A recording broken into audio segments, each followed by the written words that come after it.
This nursery at Centre Place in Southend provides daycare for up to 80 children.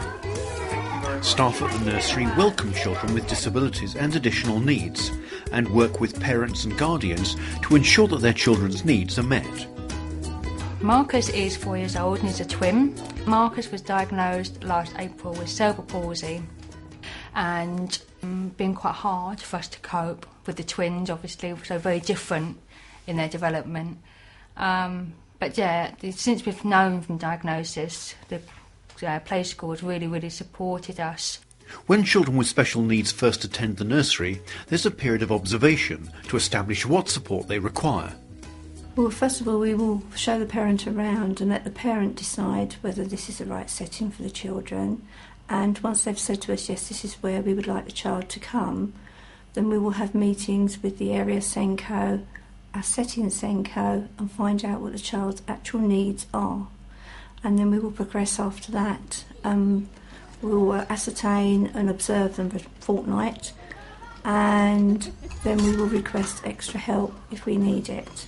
And we'll go to all sorts of outside agencies, and they will hold a team around the child meeting where all these different agencies are invited in, and they will discuss, and we will work out what the particular child's needs are so that we can encompass it into the nursery. In Marcus's case, it was decided that he needed one-to-one support to help him join in fully with activities. And what the one-to-one does is she doesn't overcrowd him, she doesn't, sort of like pick him up here, there and everywhere. She allows him to have his independence, which has grown so much now. Such an independent little boy for somebody who does have cerebral palsy. Because of his mobility problems, I'm just here to sort of watch him, make sure he doesn't get into any danger. He's quite independent, but because he might pull himself up on furniture or even on other children, I'm just here to make sure he doesn't hurt himself or anyone else. And I just play with him, but as part of a group so that he's integrated with everyone. Marcus's development is closely monitored to ensure that he continues to make progress. We meet once every 6 weeks, myself, the one-to-one and the manager here, and we meet and we write down plans and we say this is where he's at, this is what we want him to do and how we're going to achieve that. For instance, he wasn't too keen on going outside at first when he first came here, obviously because he would be crawling around, his knees would get cut, his hands would blistered. So we introduced a walking frame. Again, that was support for the centre here and the staff, saying, getting some walking aids so that he can enjoy outdoor activities. When he first came here, he was crawling everywhere.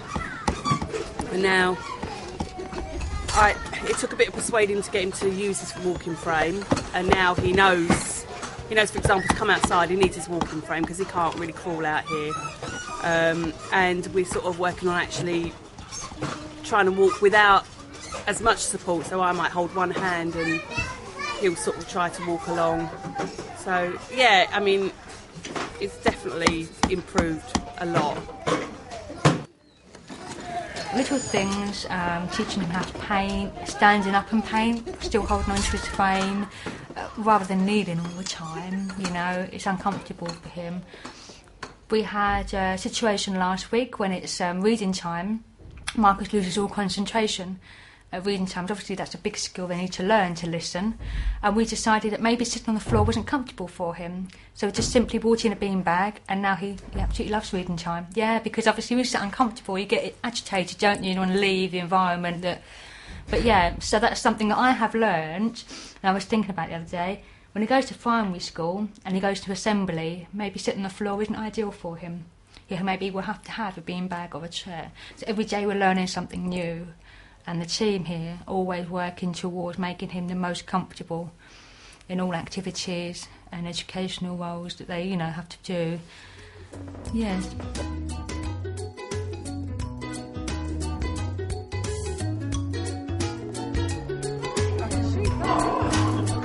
Sophie was born with a cleft palate and other complications, which have made it difficult for her to eat and to talk.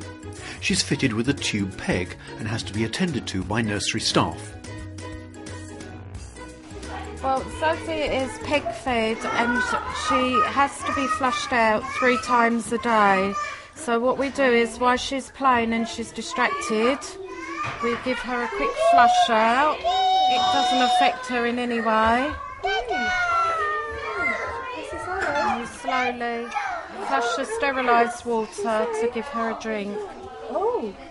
For Sophie's mother and father, finding a suitable nursery setting meant getting agreement from staff to look after her special health needs. We started thinking about nursery places about a year and a half, and whereas we had regular primary care nurses coming in for Sophie's wellbeing, they suggested maybe we should look downstairs, which is the nursery here, and they decided then that they could meet Sophie, the nursery staff this is, and see what could be done. And we had a meeting with them and they said, yes, we can deal with this, it's not a problem. All we need to do is get in contact with your primary care nurse and ask her if she could come in and teach them how to take care of the site and the tube itself. They dealt with this and we're here now, and we haven't looked back since because we've had no problems with it and they're very capable and competent with it. A paediatric nurse came in to train us, and also the parents have come in and shown us, and it's something we've been doing since September, since she started, so something you just get used to doing. Why did Sophie's parents choose a mainstream setting rather than more specialist alternatives? We thought to ourselves, if we get Sophie into a setting where she's got lots of other children with her speaking and communicating, then she'll pick up on this and she'll realise that that's what I need to do, that's what I should do. And so far, it's got a lot better. Sophie's come on leaps and bounds. She is now mixing with other children, which she didn't do when she first came in, and she was born with a cleft palate, so she didn't actually make any sounds or talk. But now, with the help of the other children and the adults and working with her, she's now forming words, making sounds. She's, as you can hear her, and she's mixing with the other children. And in terms of Sophie's broader development, the nursery takes part in regular team around the child meetings, which ensures that the support of different professionals is fully integrated. We have bi-monthly meeting where we have people from the nursery come, we have people from the primary care trust, from the nurses come, we have people from the council come to do with Sophie's wellbeing, and that there's about 8 or 9 people in our house at one point sitting down and saying, what can we do for Sophie now? What does Sophie need? How can her life be improved, or how can your lives be improved by improving Sophie's? So it's fantastic, it really is. I can't fault them, really. Supporting parents of children with additional needs includes putting in place the right financial provision, and here the nursery is able to advise and point families in the right direction. Southend at the moment have got 73 places for 2-year-old funding. Some of it is done on the child's actual needs and some of it is done on the finances of the family. And with the 2 children that attend our setting, the families needed that extra financial support to enable the children to come to nursery. And then the children will move on to 3-year-old funding that all children are able to have the term after they're 3. Professional child-centred nursery care not only benefits children with additional needs, it also provides vital support for parents so that they can manage their lives more effectively. When they came here, it was just a few hours a day for me to be able to have a little bit of respite. And it is respite when you have a child with special needs. It's a respite anyway when your child goes to play school. But just to have somebody else say, we can help you with that role. We can make things a little bit better for you. That was an amaze. And when the first day they came here, actually, it was just to see if they liked it or not. You know, Joanne invited me in and said, just let the children play for a minute. For 2 solid hours, they didn't even look at me, just ran off and enjoyed themselves, had a cup of tea in a centre, and it was lovely. And now that they are here for 16 hours a week, I've actually applied to go back to work. So it's been really good for me to gain independence again, to go back to work, while I know that they're safe and they're enjoying themselves. Obviously having 2 children in the circumstances we're in, and especially with Sophie with her needs, and it can be extremely difficult to coexist, because obviously you're going to have times where you just don't agree on things, and now and again we just need to have that time out to say, right, okay, we're all right, we can just go out now, we'll drop the kids off here, she's looking after him, we'll have some time for ourselves and really reconnect and just sort out our differences, which works beautifully, and we hardly argue at all now because of that, but we did beforehand. So it's I could probably saved our marriage, but there we go. For many parents of children with additional needs, placing their children into mainstream care ensures that inclusion is more than just a buzzword. I do think, and I do always say, and I always swear that I'll always only ever put Marcus into mainstream now, having the experience we have, because I think that it encourages a child to believe that they are as worthy as everybody else. Just maybe because Marcus can't walk independently doesn't mean that his mind is affected, do you know what I mean, to socialise. And I have to say that you do need, as a parent, you do need that respite and you do need that support. Had Marcus not come here, I don't know where I would be, maybe still without even a diagnosis. And underpinning this care is the desire to meet each child's individual needs. Each child is an individual, and we just have to go with the child once they're here to see what help they need.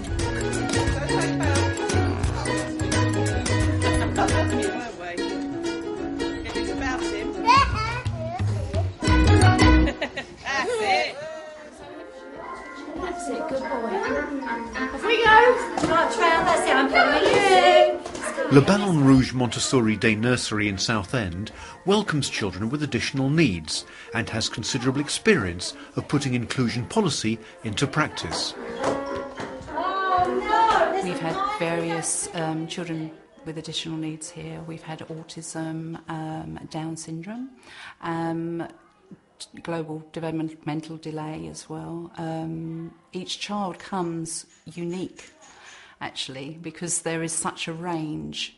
You can't put them into one area, so you have to sort of consider their needs as an individual.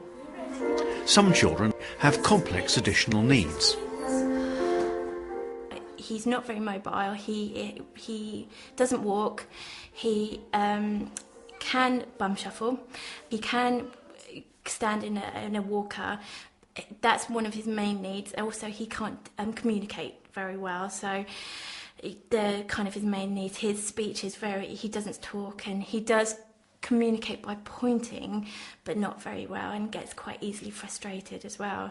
So they're his main needs. Go to sleep, pretty. So what was the priority when looking for a suitable nursery setting for this child? Primarily, for him, it will give him the social interaction that he needs, and to build his confidence. It also links into kind of building him up. He's quite sensitive to his environment, and I knew that coming here would give him that little bit of boost, that confidence to progress him, really build on his confidence and make him a bit more aware of his environment and what he can do, which will be a lot. Yay, Lucy! Well done, thank you. From the setting manager's point of view, how does the nursery help prospective parents decide whether this is the right setting for their child? We listen to them. I think that's the main thing. We let them have a voice, let them tell us what their concerns are. Matching up a one-to-one with the child is a good thing to do. You have to get the right member of staff working with that child and that family. I think that's ideal, so that they can have a relationship with that person. Up to the ceiling. In the case of this little boy, one-to-one support was essential and agreed from the beginning. Well, the little boy started coming to the nursery with his mother for 1 hour every Tuesday, and he used to just stay with his mother for the whole time.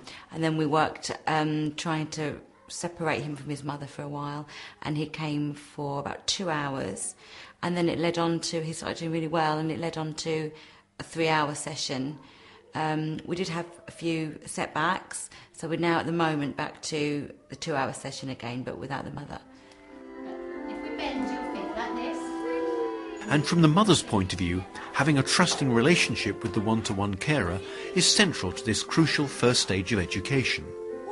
It's really important to have a really good relationship with each other, because it's not easy. Working with a child with special needs, from my own experience, is not easy. So, you know, she can kind of tell me about anything, and, you know, and I've said that to her, and she, you know, we work both ways, and we always make sure by the end of the session we sit down for a good 10 minutes, just talk through what's happened, and any problems she has that she can tell me about, or any issues like that, or all the good stuff as well, which, you know, there is lots of good stuff that happens as well. So we just make sure we talk about everything by the end of the session. Helping this little boy progress is not all straightforward, but with patience and dedicated one-to-one support, his confidence is growing. We start with free play in the morning. We have like a free play, and I'm always with him, guiding him, supporting him, giving him. He needs to feel secure. This is the biggest thing for him at the moment, is to feel secure in a different setting with other children around. So it's just giving him that comfort, those hugs when he needs them, to calm him down, try to get him calm, and introduce different toys, and that's what we do. And then circle time, getting to interact with the other children. And we do go through stages when he doesn't want anybody near him at all. So that can be very difficult. I've started off now. He's had a little setback. So we've come out of the classroom in free play, where it's quite loud, and he doesn't like loud, unexpected noises. So we've come out of that classroom for the beginning, the first, say, 40 minutes to an hour, and we work with fewer, and then we go into the classroom, just trying to sort it out that way. But it depends on his mood.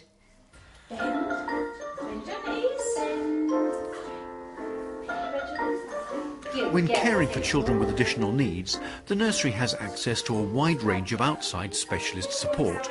Fantastic. They give us lots of training. Anything that we need, we can ask them for, and we can say that we need training in this certain area, and they will try and provide it for us. We have specialists come in that are working with the children, and they work with us as well. We feel well supported. He's got a brilliant physio, a brilliant occupational therapist and speech therapist. They're all based at the Lighthouse. And I wanted to make primarily sure that they can come in and give Hannah, his key worker, input about how they think will help him here. And the nursery have been brilliant.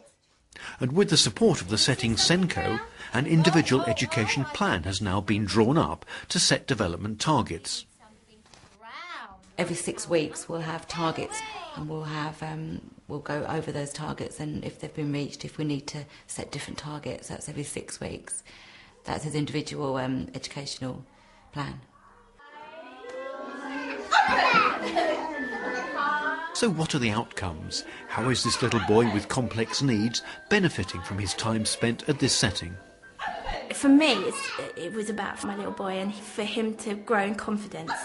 And I've seen that. I've seen him be able to stand with support, obviously, and do things that, you know, he finds difficult. And for me, that was a huge progressional step for him, to see him sit in a room with other children and relax and play, and which has been brilliant, which is all I can ask, really. So yes, yeah, for me it's been really good. And what's been the experience of including this little boy in activities with other children? It's positive, really positive. We find there's a lot of empathy from the other children. They have an instinct. They know that this child has additional needs, and they're caring. We've always had really positive responses from the other children. They look after them. It's lovely to see. It's really lovely to see, and that's why I feel like integration is the best thing to do, really, because they're just accepting. And for the little boy's mother too, the successful experience of being at this nursery has led to positive developments. Yeah, I've been able to go back to work, which has been really good. I work locally, and that means having him here can mean that I'm relaxed. I know he's looked after. I know all his needs are catered for, and I don't worry, to be honest. So yeah, I can't ask for any more. Yeah, it's really good. March round the room. Off we go. march round. That's it. I'm following you. Let's go. Come this way. And how does the experience of inclusion in this setting help shape his parents' hopes for the future? Oh, I have huge hopes for him. I think that I just hope he can communicate, can walk, and I know that being in a setting like this, he will be given every opportunity. I've got so much hope that he will get there, and he will. And I'm so proud of how far he's come. He's done really, really well, and fought against quite hard things. So, no, he's brilliant, absolutely brilliant, and I know he can get there, and I've got so much support and help in place that he will. Finish. Very good marching. Well done.